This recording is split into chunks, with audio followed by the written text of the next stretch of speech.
अस्सलाम वालेकुम। भारतीय वायुसेना के एक परमाणु जहाज ने एक बहुत खतरनाक युद्ध के दौरान एक ऑपरेशन किया। उस ऑपरेशन में माध्य प्रदेश के शिवपुरी डिस्ट्रिक्ट के अंदर नामवर इस्लामी आतंकवादी मनोज सागर, ये तो गलत हो गया यार, मनोज सागर, ये तो मुसलमान नहीं है। बहरहाल गलती से मनोज सागर के घर के ऊपर इंडियन एयरफोर्स, इसने हमें सबक सिखाना था पिछले 48-72 घंटे के अंदर, उन्होंने गलती से एक इंडियन सिटीजन के घर के ऊपर एक explosive, non explosive aerial store जो होता है, फ्यूसलाज जो होता है, एक फ्यूल कैरियर होता है, वो गिरा के कुछ लोगों को ज़ख्मी भी कर दिया है, कुछ कत्ल भी हो गए हैं, और काफ़ी एरिया जो है वो डैमेज कर रहे हैं। और वो माजरत कर रहे थे इसके लिए कि जुमे के दिन हम एक्साइट हो गए थे, लेफ़्ट जाने के बजाय हम राइट चले गए थे। जो हाल एक ब्यूरोक्रेटिक इनकॉम्पिटेंस का हिंदुस्तान के अंदर पाया जाता है, जनरली साउथ एशिया में, लेकिन हिंदुस्तान में खासी एक उसकी इनकॉम्पिटेंस नुमायाँ होती है। ख़ास तौर पे इंडियन एयरफोर्स की जो अगर आप स्कैंडल्स देखें, जैसा रफ़ाइल जेट का स्कैंडल है, मेरे ख्याल में इतनी बड़ी बड़ी बड़कें नहीं मारनी चाहिए जो पिछले 48-72 घंटे के अंदर हिंदुस्तानी मीडिया के ऊपर और एक इंटेलिजेंसिया की तरफ से और पॉलिटिकल क्लास की तरफ से एक बड़कों का सिलसिला जारी था। और उसके जवाब में हमारे जो डीप एजेंट्स हैं आईएसआई के, उन्होंने एक मीम कैंपेन चलाई थी जो बड़ी कामयाब रही अल्लाह के फजल से। बाकी मेजर अदनान समी, कैप्टन सीमा हैदर और दीगर जो हमने अपने एजेंट्स भेजे हुए हैं हिंदुस्तान के अंदर, उन्होंने भी अपना काम जो है वो बड़े मतलब मेरे ख्याल में एक खूबसूरत और बड़े एक ऐसन तरीके से सर अंजाम दिया। But in all seriousness, Donald Trump से जब पूछा गया एयरफोर्स वन के ऊपर, तो उनकी एक ऑडियो स्टेटमेंट आई है और उन्होंने कहा कि यार बड़े सालों से, हमेशा से ही टेंशन है पाकिस्तान और हिंदुस्तान के अंदर, और मैं बड़े अच्छे ताल्लुकात रखता हूँ हिंदुस्तान और पाकिस्तान के साथ। तो ये तो टेंशन चलती रहती है इनकी, और ये मसाइल इनके रिजॉल्व हो ही जाएंगे खुद ब खुद। ये तो मजबूरी है उस इलाके की और उन दोनों मुल्कों की। तो एक बड़ी एक केयरफुल, तो मैं नहीं कहूँगा, I wouldn't describe it as careful, but एक मेजर्ड स्टेटमेंट है। उसकी लैंग्वेज केयरलेस लगती है, बड़ी मच्योर और मेरे ख्याल में अनडिप्लोमेटिक लगती है, लेकिन उसकी जो एक्चुअल मीट है उस स्टेटमेंट की, वो बहुत मेजर्ड है, क्योंकि उन्होंने एक पार्टिजनशिप का इजहार नहीं किया। अभी वो वे आउट कर रहे हैं कि चीन के मामले में, साउथ एशिया के अंदर अमेरिका की तर्जुमानी के मामले में कौन आगे सामने आएगा, हिंदुस्तान, पाकिस्तान या इवन अफगानिस्तान पोटेंशली। और दूसरे लेवल पे इस वक्त जो एक ग्लोबल सिनेरियो में अमेरिका की जो एक श्रिंकिंग है, चाहे वो मार्केट से हो, चाहे वो वॉरफेयर के स्फीयर से हो, क्योंकि एक पर्पसफुल रिट्रीट है। ऐसे नहीं कि अमेरिका बहुत ही कोई कमज़ोर पड़ गया, सिर्फ ये बात नहीं है। फ़र्क तो आया अमेरिका की एक लेगेसी में, लेकिन एक स्ट्रेटेजिक रिट्रीट भी अमेरिका कर रहा है। उसके अंदर आपको नेटो भी अब थोड़ी इंडिपेंडेंस और यूरोपियन यूनियन थोड़ी इंडिपेंडेंस दिखाते हुए नज़र आ रहा है। रशिया ने कीव के अंदर फिर बमबारी करके ट्रंप की जो पीस टॉक्स हैं, पीस डील है, उसको रिजेक्ट कर दिया, हालांकि वो बड़ी वन साइडेड किस्म की पीस डील थी। इसी तरह इसराइल मौका देखते हुए उसने अपना एक जेनोसाइड जारी किया हुआ और अपनी एक एक्सपेंशन जारी की हुई है। इसी तरह सीरिया में वो कमज़ोर होते हुए हालात को देखते हुए एक जो ऑर्गेनिक सीरियन रेवोल्यूशन है, जो टर्की की सपोर्ट के साथ वहाँ पे खड़ा हुआ है, टर्की ने अपनी उस एक्सपेंशन को देखा है। तो ग्लोबली इस वक्त जो है वो लाइंस जो हैं वो रीड्रॉ हो रही हैं, और एक जो डकोसला था इंटरनेशनल बाइंडिंग कॉन्ट्रैक्ट्स और एग्रीमेंट्स का, जैसे कि इंडस वाटर ट्रीटी थी और जैसे कि शिमला अग्रीमेंट थी, इनको अब अबैंडन किया जा रहा है, बिकॉज इंटरनेशनल लॉ के, इंटरनेशनल रूल्स बेस्ड ऑर्डर के दांत जो हैं वो प्रैक्टिकली पिछले 20-25 सालों के अंदर तोड़ दिए गए हैं। और आखिरी जो एक आधा दांत बचा था वो 7 अक्टूबर को तोड़ दिया गया था फ़लस्तीनी मुज़ाहमती तरीकों की तरफ से। बहरहाल इस जो ये वैक्यूम का पीरियड बिल्डअप हो रहा था पिछले 15-20 साल से, उसके अंदर पाकिस्तानी स्टेट की तरफ से एक लिथार्जी नज़र आई थी, जो कि अब थोड़ी टूटना शुरू हुई है। जहाँ पे हमने आर्टिकल 370 हो, इंटरनेट की सस्पेंशन हो, 2 साल की एक नज़रबंदी हो कश्मीर की, उसके अंदर पाकिस्तान ने लिथार्जी दिखाई थी, इग्नोरेंस दिखाई थी, एक साइलेंस दिखाई थी, चाहे स्टेट लेवल पे हो चाहे सिविल सोसाइटी लेवल के ऊपर हो। तो वो अब थोड़ा सा वो जो है वो जो हू का आलम था वो टूट रहा है। और हमेशा की तरह पाकिस्तान थोड़ा देर कर देता है, थोड़ा लेथार्जिक होता है अपनी इस तरह की बोल्ड मूव्स करने में। इंडिया अब जो है कैपिटलाइज करते हुए पिछले 3-4 सालों से अब इस तरफ तेज़ी से बढ़ रहा है कि इंटरनेशनल प्रेशर उसको इतना अब कश्मीर के मामले में शायद ना फेस करना पड़े, ख़ास तौर पे जो कानूनी ज़द है इंटरनेशनल लॉ की या बाइंडिंग जो अग्रीमेंट्स हुए हुए हैं यूएन के अंदर कश्मीर से मुतल्लिक। इसी मौके का फ़ायदा उठाते हुए कश्मीर के एक पहलगाम के एक्सक्यूज़ के तहत हिंदुस्तान पूरे के अंदर जो सियासी पार्टियों के वर्कर हैं, स्टूडेंट ऑर्गेनाइजेशंस हैं, जो जो जो लेबर वर्कर्स की यूनियनें बनी हुई हैं, मुख्तलिफ जो इदारे सियासी लेवल पे ऑपरेट करते हैं, जो हिंदुत्वा की उस एम्बेट के अंदर आते हैं, उन्होंने जगह जगह कश्मीरी स्टूडेंट्स, जवानों और मुसलमानों को इन जनरल पोग्राम्स में टारगेट करना शुरू कर दिया, और मिनी पोग्राम्स वो करी जा रहे हैं। उत्तराखंड में, पंजाब में, उत्तर प्रदेश में जगह जगह कश्मीरी शागिर्दों को धक्के मार के निकाला गया है अपने अपने, जहाँ भी वो जिनके लैंडलॉर्ड्स थे, जिन्होंने उनको टेनेंसी दी हुई थी कोई फ्लैट में, कोई हॉस्टल में, उनको निकाल के रातों रात सारे वो बच्चे एयरपोर्टों तक पहुँच गए। और ये वो लकी बच्चे हैं जिनको किसी डायरेक्ट वायलेंस को फेस नहीं करना पड़ा, सिर्फ वो निकाले गए हैं। जिनको वायलेंस फेस करनी पड़ी है तो वो भी इंसिडेंट्स सामने आ गए कि उनको लोग टैक्सी में नहीं बिठा रहे, लोग उनको बस में नहीं बैठने दे रहे, लोग उनको दुकान में नहीं आने दे रहे। और कई लोगों से हमारा जो रब्ता हुआ कश्मीरी जो अक्रॉस इंडिया स्टूडेंट्स हैं या जॉब कर रहे हैं, तो वो अपने हॉस्टल, अपने फ्लैटों से बाहर नहीं निकल रहे। उनको अंदाज़ा है कि इस वक्त जो है वो मुख्तलिफ सियासी तंजीमों के वर्कर जो हैं वो उनको ढूंढ ढूंढ के उनको नुकसान पहुँचाने की कोशिश कर रहे हैं। इसी तरह जनरली मुसलमानों के ख़िलाफ़ एक ट्रेंड जो है वो चल पड़ा है, और जगह जगह कुछ किलिंग्स भी हो गई हैं मुसलमानों की, जहाँ पे रैंडम टारगेटिंग में, एज लॉन्ग एज मोहल्ले में वो मुसलमान माना जाता है, मतलब एक एक नुमाया या मशहूर बात है कि फ़लाना आदमी मुसलमान है या फ़लाना आदमी मुसलमान है, तो इस तरह सियासी वर्करों ने कत्ल शुरू कर दिए हैं। और हिंदुस्तान जो बर्बरियत पिछले 70-80 साल से एक डकोसले के तहत कैरी आउट कर रहा था, वो अब मंजर आम पे उनकी मेन स्ट्रीम मीडिया के ऊपर आ गई है, और काफ़ी देर से आ गई भी at this point, but at least अब उसको फॉर्मल रिकग्निशन मिल रही है, even from dissident voices inside India. अलबत्ता इंडिया के अंदर डिसेंट को बहुत ब्रूटली क्रैकडाउन किया जाता है, एज सीन उनकी नज़रबंदी हो जर्नलिस्ट की कश्मीर के अंदर या इंडिया प्रॉपर के अंदर। और अनफॉर्चुनेटली पाकिस्तानी लिबरल मीडिया भी जो है वो इस मामले को अब हाईलाइट कर रही है सिर्फ एज ए सिक्योरिटी इशू। जो पिछले 70 साल की इसकी दास्तान है उसको फुली कम्युनिकेट नहीं कर पाई, बिकॉज वो रिटार्डेड से कंसेप्शन ऑफ नेहरूवियन इंडिया या गांधीयन इंडिया में ख़ुद बिलीव करते हैं, जो हमारी पाकिस्तानी लिबरल मीडिया है। और इसके अंदर हमारी रियासत का सबसे बड़ा फेलियर है, और उसके बाद दूसरे लेवल पे हमारी इंटेलिजेंसी और मीडिया का फेलियर है।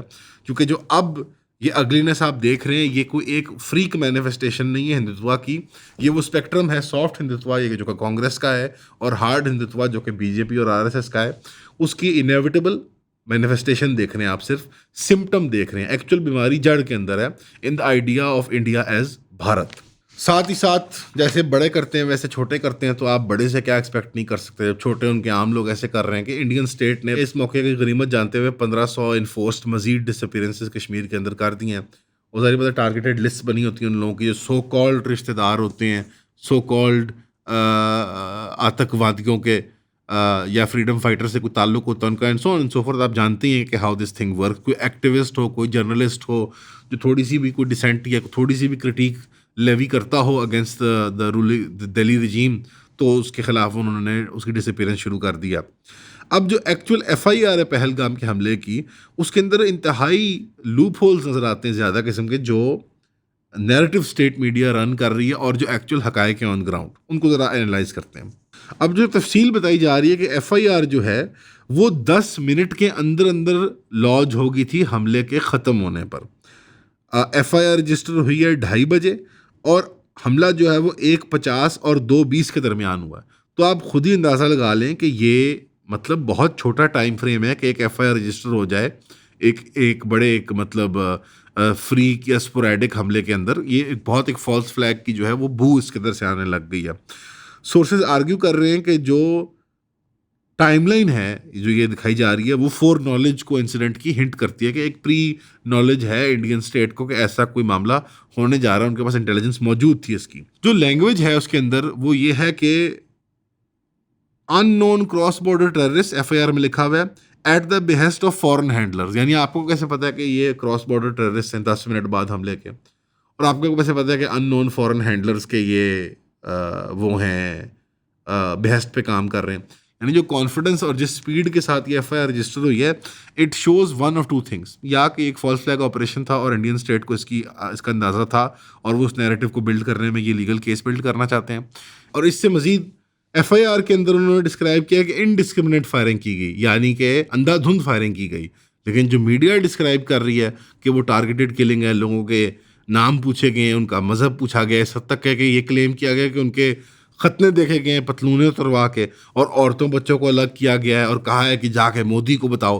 यानी फिल्मी तो है हिंदुस्तानी काफ़ी ज़्यादा, और फिल्म तो अच्छी बनानी आती भी होगी उन्हें यकीनन, मतलब मैं तो नहीं इंजॉय करता, लेकिन चले एक एक 10-20 करोड़ की आवाम है हिंदुस्तान पाकिस्तान की जो देखती है ये बकवासियात।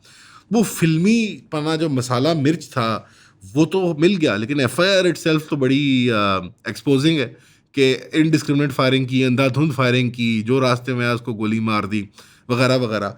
तो वो नैरेटिव की लाइन सेट नहीं हो रही, और ये आपको एफआईआर के अंदर भी नजर आता है, और इवन सब्सिक्वेंट जो सो कॉल्ड इनकाउंटर्स किए जा रहे हैं उनके अंदर भी नजर आता है। फेक इनकाउंटर्स जिनको मैं कहूँगा। एक आदमी उन्होंने शहीद किया अल्ताफ लाली के नाम से, वो भाई है एक फ्रीडम फाइटर का, तालिब लाली का, जो कि जेल के अंदर है।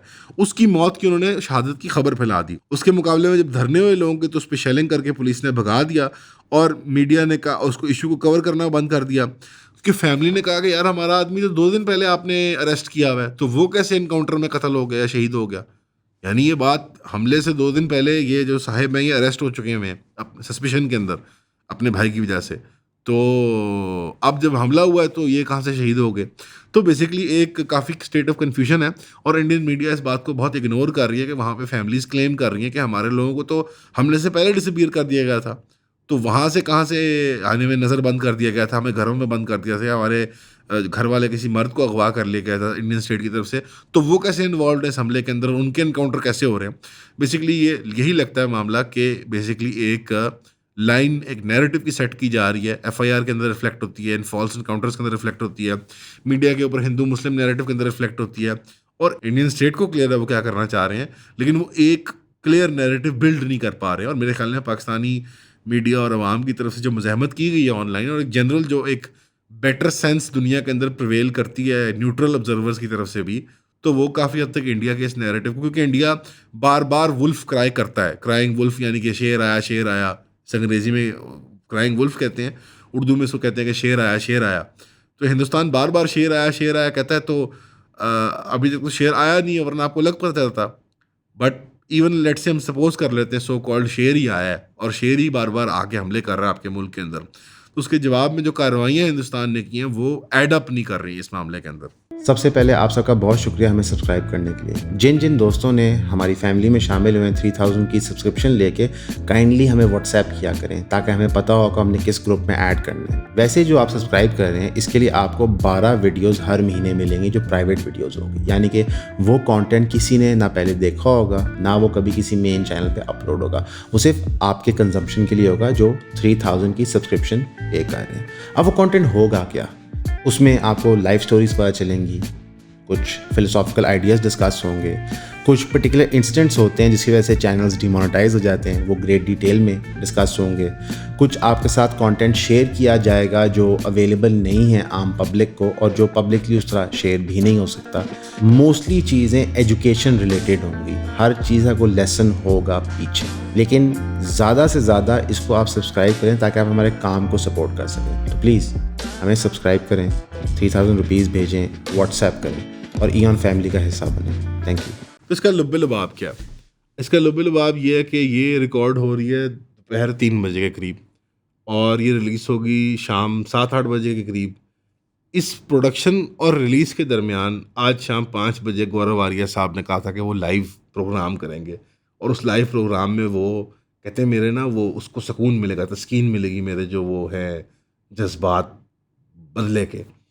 तो मुझे नहीं लगता 3 बजे और शाम 5 और 8 बजे तक कोई इतना बड़ा बदला लिया जाएगा हिंदुस्तान की तरफ से, लेकिन बहरहाल इंतज़ार कर रहे हैं। अगर तो कोई बदला लिया है उन्होंने 8 बजे से पहले पहले, तो माजरत चाहता हूँ, मैं उस टाइम टंकी भर रहा था, तो वरना मैं ये लेटर रिकॉर्ड कर लेता। पानी की टंकी मेरी वो ख़तरा है हिंदुस्तान की तरफ से पानी का। तो और अगर नहीं को बदला लिया तो फिर गौरव आर्या साहब की लाइव अगर अभी भी चल रही है, जब ये वीडियो आप देख रहे हैं, तो जाके गौरव आर्या साहब को जाके एक दफ़ा मेरी तरफ से भी सलाम दीजिएगा, पानी वाला इमोजी डालिएगा। वो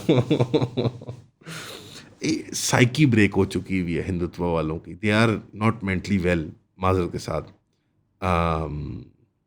the way they want to carry India forward, वो एक फंक्शनल मुल्क नहीं बन सकता। हिंदू मज़हब विद ऑल ड्यू रिस्पेक्ट एक या हिंदू मज़हब पे हम क्यों डालें, हिंदुत्व एक फैशिस्टिक आइडियोलॉजी है। हिंदू मज़हब तो एक बड़ा कदीम मज़हब है और इस रीजन का एक वन ऑफ द रिलीजन्स है। इसको रिस्पेक्ट करना चाहिए। इट इज़ द प्रॉब्लम जो हिंदुत्व आइडियोलॉजी है, जिस तरह से उसने वेपनाइज किया हिंदुज़म को, ना वो कोई सोशल, समाजी, लीगल, कानूनी, माशी, इकोनॉमिक कोई फ्रेमवर्क नहीं प्रोवाइड करता उसकी कौम के लिए। ना वो एक्सप्लेन करता है कि माइनॉरिटीज़ के लिए क्या होगा हिंदुस्तान के अंदर, यानी मुसलमान, जैन, बुद्ध, ईसाई वगैरह वगैरह, सिख। और ना ही उसकी कोई एक सिंगुलर विजन है कोई स्टेट बाउंड्रीज़ की, वेग सी, मतलब यानी इंडिया विश्व गुरु है लेकिन इंडिया इसी रीजन में महदूद है। हिंदू हर जगह फैले हुए थे, हमने बहुत बड़ी फतवात की थी लेकिन हम इसी एरिया को हम क्लेम करते हैं। Very confuse sort of ideology. और अब वो मेरे ख्याल में पॉलिटिकली अपनी लास्ट लेग्स पे है। आइडियोलॉजिकली नहीं, आइडियोलॉजिकली तो वो फैल रहा है, पॉलिटिकली उसको बहुत ज़्यादा मार पिटी है, बिकॉज अनइंटरप्टेड हुकूमत मिली है सो कॉल्ड हिंदुत्वा को बीजेपी की शक्ल में। और उनके अचीवमेंट्स जो हैं वो मेरे ख्याल में क्लोज टू निल है।